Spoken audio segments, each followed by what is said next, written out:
Anger boiled over in the heart of Paris as thousands flooded the streets, erupting against President Emmanuel Macron's push to send French troops to Ukraine. The outrage targeted Macron's aggressive backing of a France and UK-led coalition of the willing, a move protesters fear would plunge France into a disastrous foreign war under the guise of enforcing a ceasefire.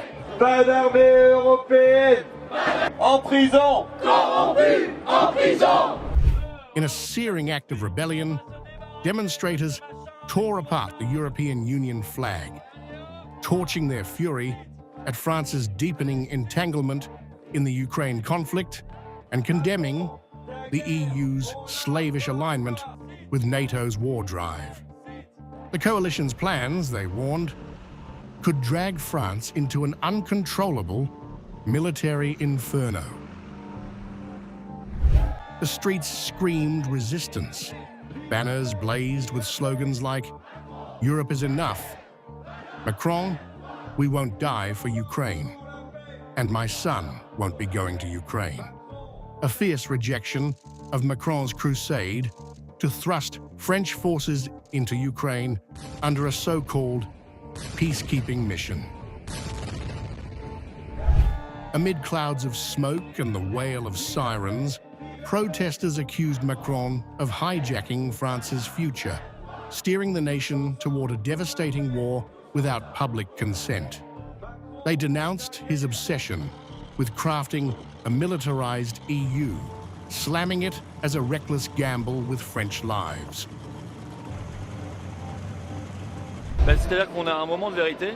Enough of Europe's warpath. Trump is pushing for peace, but Macron and EU leaders are preparing for conflict through their coalition of the willing. They're demanding $40 billion in austerity while funneling billions into weapons for Ukraine. It's peace or war, and we want peace. Fears of mass conscription echoed loudly, with many warning that Macron's campaign for strategic autonomy, alongside the UK and Baltic states, masked a plan for deeper French bloodshed in Ukraine.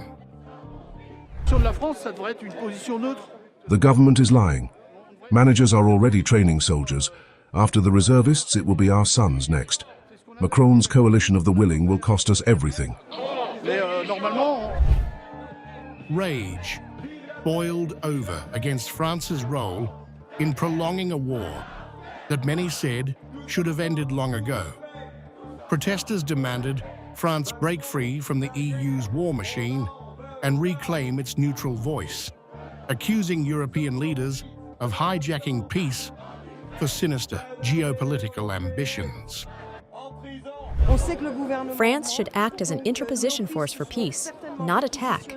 Over 1 million Ukrainians and hundreds of thousands of Russians have died. I'm ashamed of Macron's France and the EU's complicity in this tragedy. Outrage at Macron's Ukraine strategy roared through the crowd, as many accused him of sabotaging diplomacy for a brutal show of force. Macron's leadership of the coalition of the willing, which convened 30 defense ministers in Brussels on April 10, 2025, stood in stark defiance of growing public demands for an urgent ceasefire. Ukrainians and Russians are dying for nothing. The territory keeps shrinking. Contrary to what Macron claims, Russians are ready to negotiate. The EU's obsession with power is fueling this bloodshed. Saturday's uprising sent an unmistakable warning to Paris and Brussels. The people reject Macron's warmongering. France stands at a crossroads. Embrace peace or brace for a tidal wave of unrest, shaking the foundations of government itself.